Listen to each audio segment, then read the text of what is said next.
how are you today, Nadia? And, thank you for joining your queue, the very, very first episode.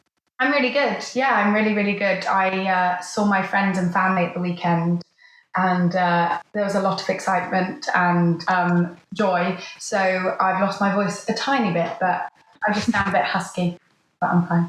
Well, hot water and lots of lemon, that always helps me to kind of get it back. Because when I'm getting a cold, I'm always losing, that's the same thing with me. I'm always losing my voice. It just goes downhill completely. Yeah, it's my Achilles heel. It's my first thing to go as soon as I'm tired or getting ill. It's always the voice. Taking things off. And I'm always kind of curious what people have been doing recently. I went through a very kind of, I'm eating chocolate all day phase. I was obsessed with puzzles. And then obviously I baked lots of banana bread. What kind of creative ventures and things you've rediscovered?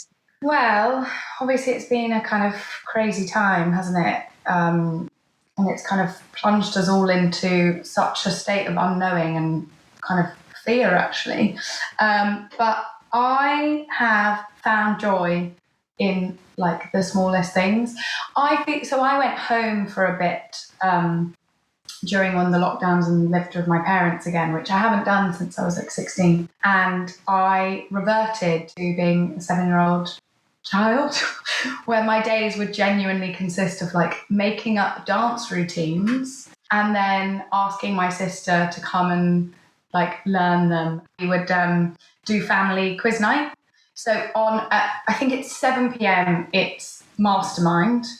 Then it's Only Connect, which if you haven't heard of it is the most difficult game show on TV in history, I think. Let's talk about Domina now. I loved it. I absolutely loved it. I think I've binge watched it in 24 hours or something. I didn't know a lot about Livia's, story. And I think it's such a refreshing take on a very kind of masculine historic period. For our audience who haven't seen Domina yet, and they don't know much about your character, how can you describe the plot of the series and your character, Livia? Yeah, so Livia is a daughter of one of the main kind of 5 great families of Rome, I think they put it as. And with that comes money and power and privilege. And she kind of has everything. She's spoken about as very, desired. She has a lot of land. She has a really good upbringing. And she was raised by her father. Her mum died, but she doesn't really have any memories of her mum. And as far as I'm aware, the writer Simon did a lot of research into that, and that's true. And then it's 2 years after the killings of Julius Caesar and all the lot that the side that had killed Julius Caesar, there's basically an uprising and a civil war.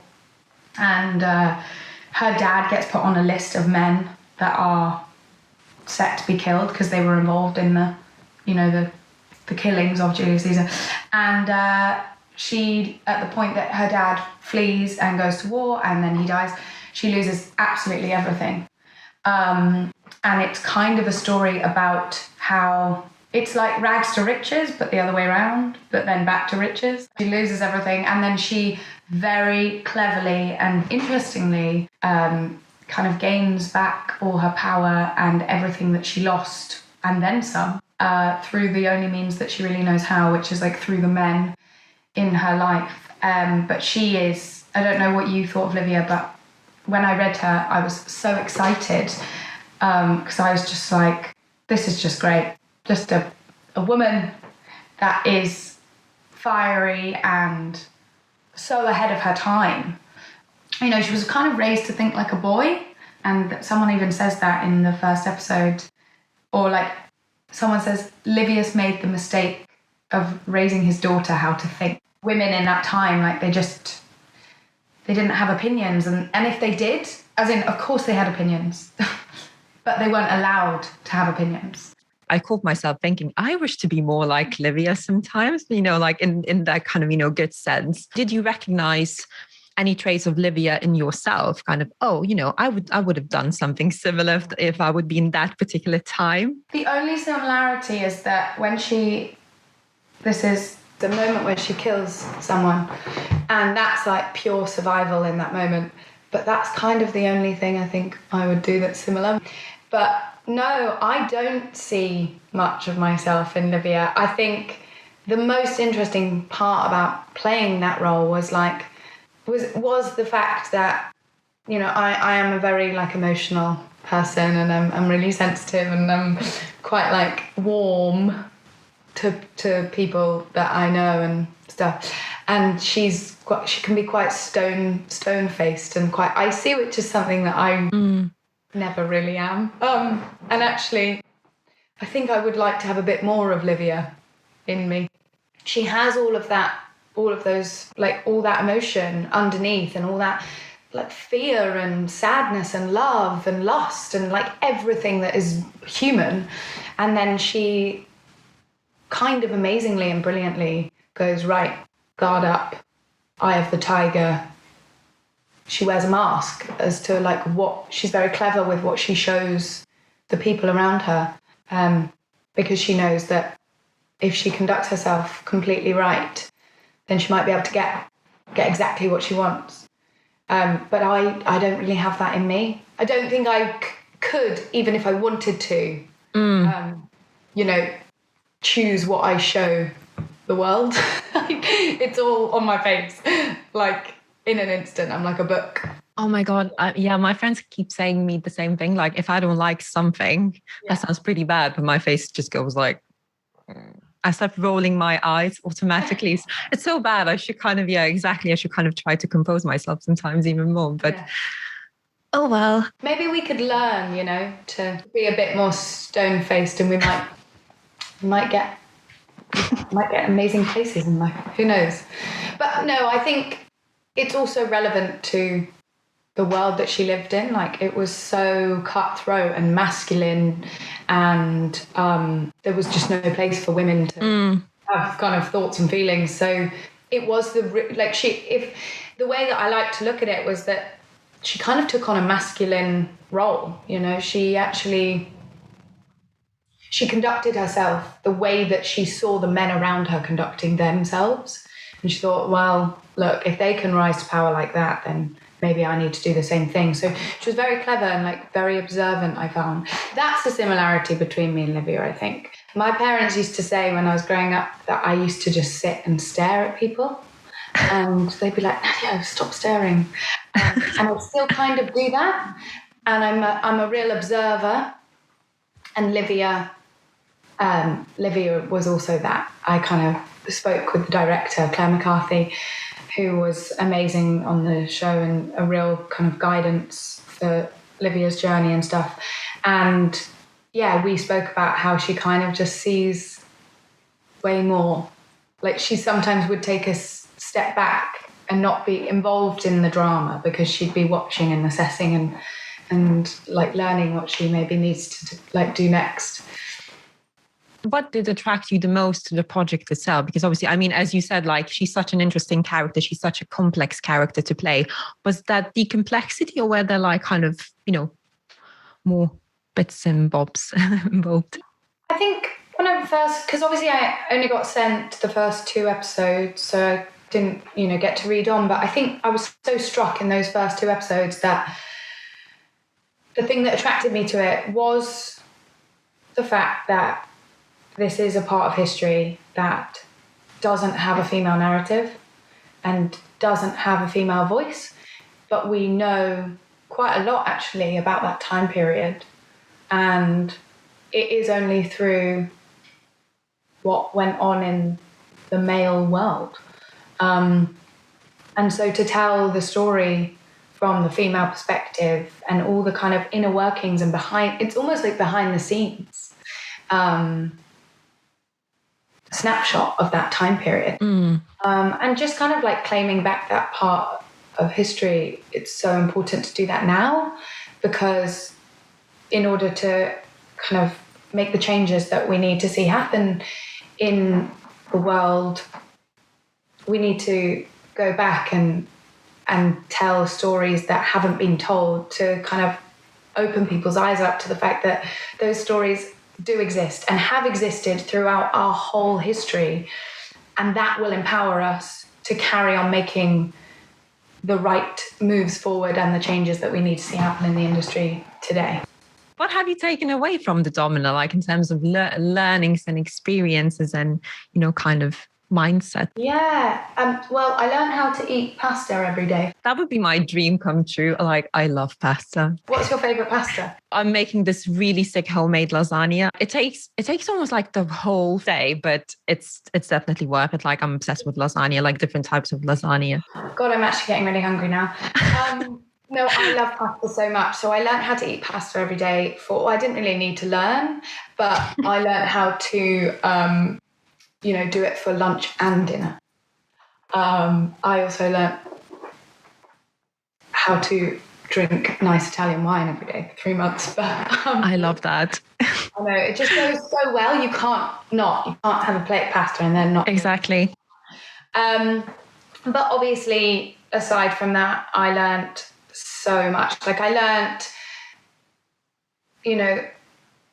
in terms of acting, how to kind of play a role that is like far away from yourself, and how to find that balance of kind of making them human and, finding the similarities and the differences. Because I think up until that point, I had only really played characters that had the like really strong parts of me in them. So it was really nice to explore a character that did have like elements to her that were really, really far away from myself. And then obviously some similarities too, which is nice. And that's obviously, what you bring to it, your similarities to us. That's like the thing that's unique to you. But I learned how to, I just learned so much. I learned what it's like to lead a show, I guess, because I'd never done that. I'd only played sporting roles, so to kind of carry most of the narrative, that took on a different thing, and that kind of like the endurance that you need for that.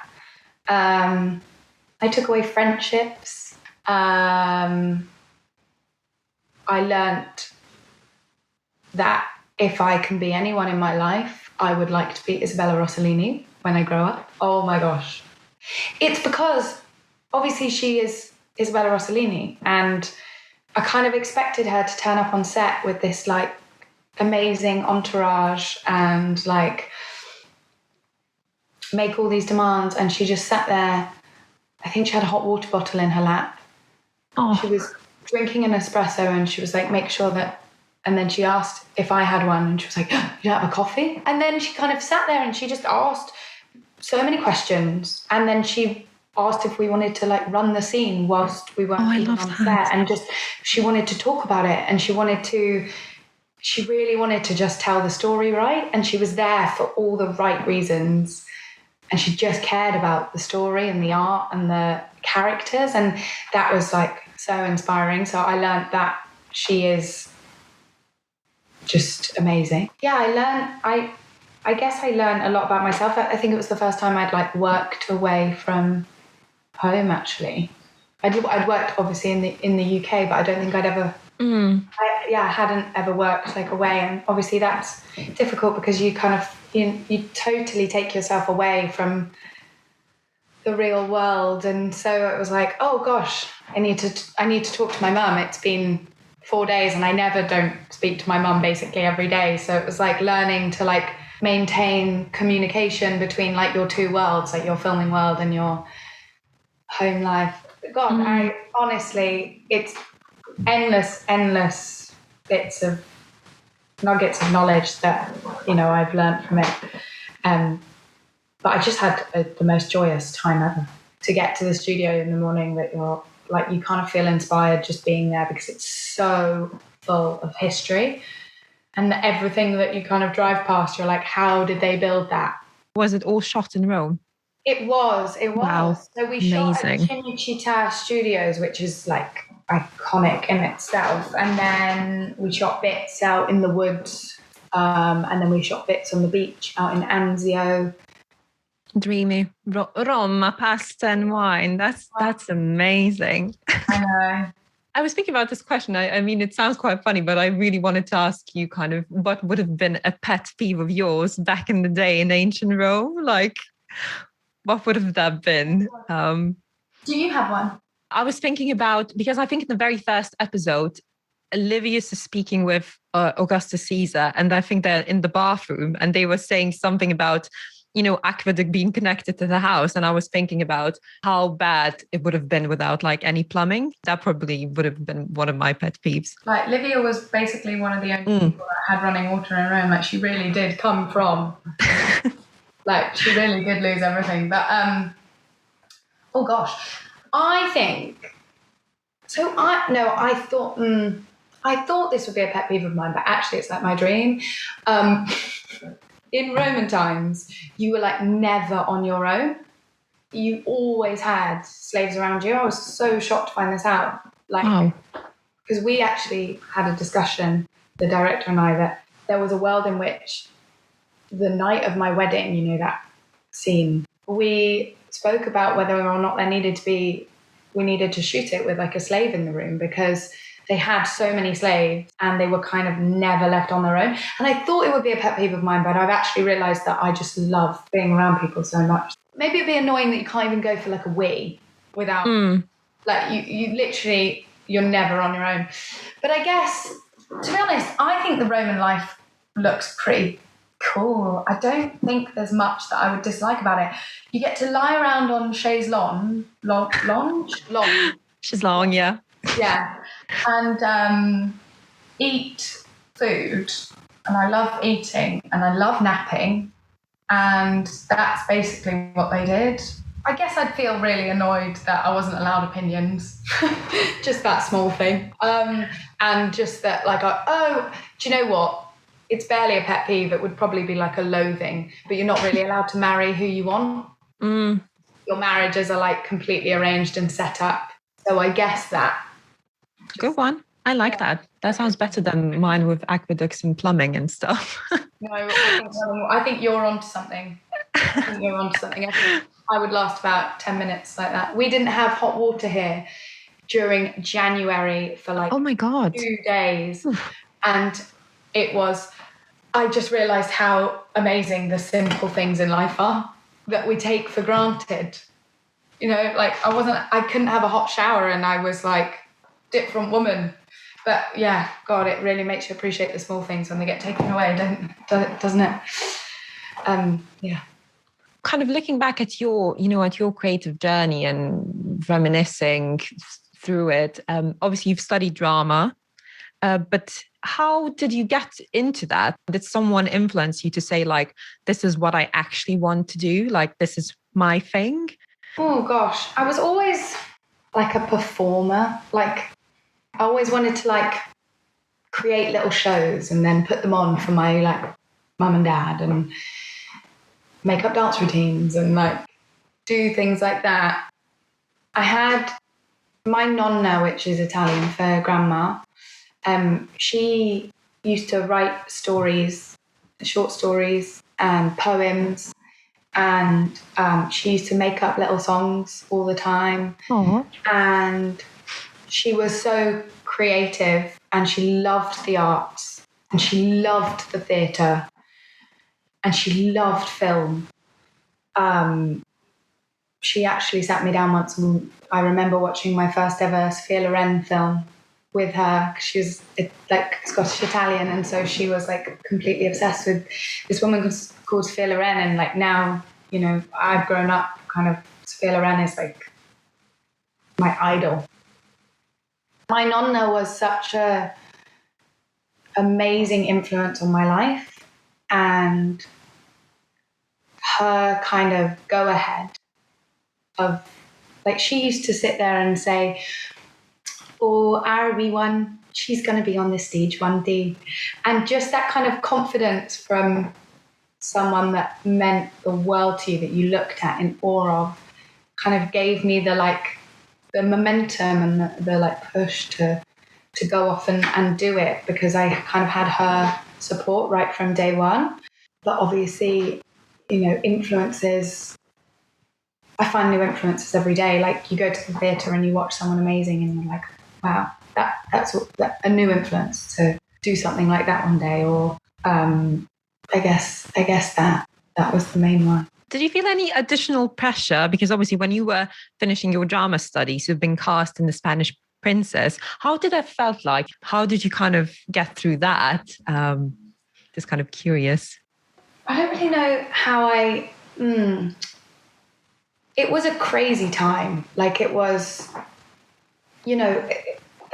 what happened for me in my third year and getting the job, that's kind of the stuff that you really dream about, and then it feels a million miles away, and then that happened, and so it was kind of getting my head around I just felt so grateful. I just was like so grateful that happened for me then. But really, I had women around me on that job that were complete, like they kind of took me under their wing. I was a real baba, and I was really daunted. I'd never really done any camera work. We did some screen at Lambda, but not to the same extent that we stand and tread the boards. So, the lead of that show, Charlotte, and Stephanie and Laura and Harriet and the director, I was really surrounded by women who kind of really looked after me and asked me how I was doing, and I just felt so cared for, and that I would say that's really what got me through the kind of fear and the pressure that I did feel on that job, because I had reassurance from people that I admire so much, and yeah, that I would say that got me through. But yeah, pressure, it's funny because I felt pressure at the time, but then you kind of put pressure on yourself, don't you? Like it comes from nowhere, but you kind of putting things on yourself that don't even really need to be there. But obviously, I sat there going, oh my gosh, can I even do this? No, and what happens after this? And how long till this thing? And what do you do now? And like all of that. But yeah, I will look back on that part of my life with total fondness forever. Yeah, I'm still in communication with a lot of the people that I worked with, and it was really the nicest group of people ever. And I think, yeah, that's the thing that keeps you kind of connected. It is really all about the people you meet, I suppose. I think that's what makes it even worthwhile, for like, in terms of like all the things in life, the people you meet along the way. And obviously rejection is a big part of your bread and butter as well. How do you cope with rejection? And did it change in like, I don't know, throughout the years in any way? Cry in bed. I mean, there's a substantial amount of that for sure. But it's part of the game, it's part of the job. And it's quite reassuring to tell yourself that, because even the people that you look at that in your head are the most successful people around, they have definitely gone through their fair share, I'm sure, at some point, but we don't see it and we don't hear about it. To be honest, yeah, the rejection side of things is really difficult. It's really difficult to feel like there's not something like wrong with you. It's a difficult one to be like, that's that decision, and that's totally unrelated to how I need to feel about myself.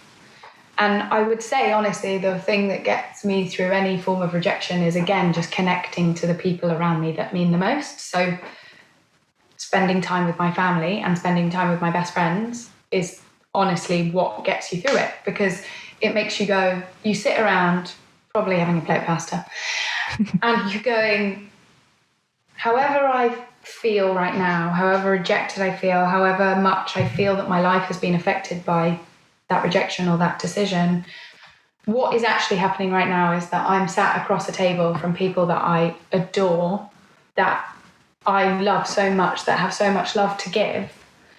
I've got food on my plate, life is actually okay. Actually, it's not okay, it's great. And it's reminding, it's really, I think the thing that gets me through rejection is reminding myself of like the facts and the basics, coming back to basics and then going, well, actually, it's fine. And I guess, I think a lot of the time when we feel really sad from rejection, it's because maybe we're not sad about the actual rejection, we're sad about what the meanings that we've attached to that rejection and what we think that might like mean. And, you know, actually we're attached to kind of ideas and fantasies of things rather than, but actually we that's just our imaginations running away with us. So when you take away like the idea that it was gonna, that role might have done this thing and this thing and this thing and allowed me to create this work, then really it doesn't like hurt as much, and it's not as hard to take, because I guess you just have to believe that there's so many, for every rejection you get, there's 5 more opportunities kind of coming your way. That's a very inspiring answer, actually, and a great attitude, I think, to have overall. We're only human. We tend to take it personally when someone says no to you. You're always start kind of automatically thinking, is it something like wrong with me? You know, that's how we all kind of go about, you know, rejections in our lives. But in terms of like advices, what was the best you've ever been given? And in terms of like even like getting into the mindset of characters, or once again coping with the pressure that you're putting on yourself on set or on stage. Do you know what? It's actually to do with kind of auditioning, because I would say, yeah, like we've just spoken about, auditioning is probably the hardest part of the whole thing because of, yeah, the emotions that come with it. And I got a piece of advice from a teacher at Lambda once. And I think I was really, really stressed about an audition. I think I was in my 3rd year. And I was like, oh God, but I just, you know, because I was 5 steps ahead and I was already thinking about, I really want this job because of this, this, and this, and this. And actually, rather than just, you know, being in the moment. And he said, Nadia, if this is the first and last time you ever get to play this role, why wouldn't you just enjoy it? And it massively, every time I get stressed about an audition or doing something, I go, it allows me to just come back to just enjoying it, which is the whole reason I went into it in the first place, because I absolutely love it and I love telling stories and I love playing characters. And then I thought, yeah, gosh, if this is the first and the last time I ever get to play Juliet, why wouldn't I enjoy it? Or the first and the last ever time I get to play Hamlet, why wouldn't I seize that moment and just have fun? Because we get given some absolutely phenomenal characters, which, yeah, unfortunately, we only ever get to play for 5 minutes or a 2-minute tape. But if that is the only time that we get to do it, then how great an opportunity that for that tiny part of our life we did get to do it, I guess. I think we need to embrace this attitude to more things, you know, with more things in our life. Like even for instance, if you're ever eating a bowl of pasta, you need to enjoy it, because it can be, you know, you need to think it maybe it's your last bowl of pasta. I don't want to kind of sound very, I know, negative or something, but yeah, I'm just going to try to engage this attitude with even like enjoying some food. Can you talk about any projects you're currently working on, or without any kind of giving any spoilers out, say anything? I really don't know what I'm allowed to say, and I'm a bit worried. I'm going to say that, yeah, there's a job on the horizon which I'm very excited about. I think it's going to be a lot of fun, and yeah, I'm really excited about it. I really don't know what I can say. I'm panicking. I don't know. I think back when I auditioned for it, I signed an NDA, so I'm just going to stay on the safe side here. Yeah, I'm really excited for a bit of summer as well. Like, we've just lived it was too cold for too long. I'm like a different person when the sun comes out. I like walk down the street as if I'm in like a musical, being like, "Good morning." And then when it's rainy and cloudy, I'm like so grumpy. I'll wait for more news then from the media, from other sources. And, my last question would be, speaking, of cues, what cue would you like to share with our audience that helped you in your creative journey? What would be that one thing you'd like to say and inspire others? Look up Sophia Loren, because she says everything I owe to spaghetti, which I think is the best thing in the world. But from me, oh gosh, I would say just try and enjoy the exact moment that you're in, because no one wants to get to 70 years old and feel like they spent too much time worrying about life, and that they lost out on moments. That's something I try and live by, because I guess, for me, the thing that we all go to the grave with, sorry to be morbid, is the relationships that we make along the way with friends and family and romantic partners, and like really that is what you define your life by. So spend as much time putting stuff into that as you put into work and career and other anxieties, if that makes sense. That's what I would say.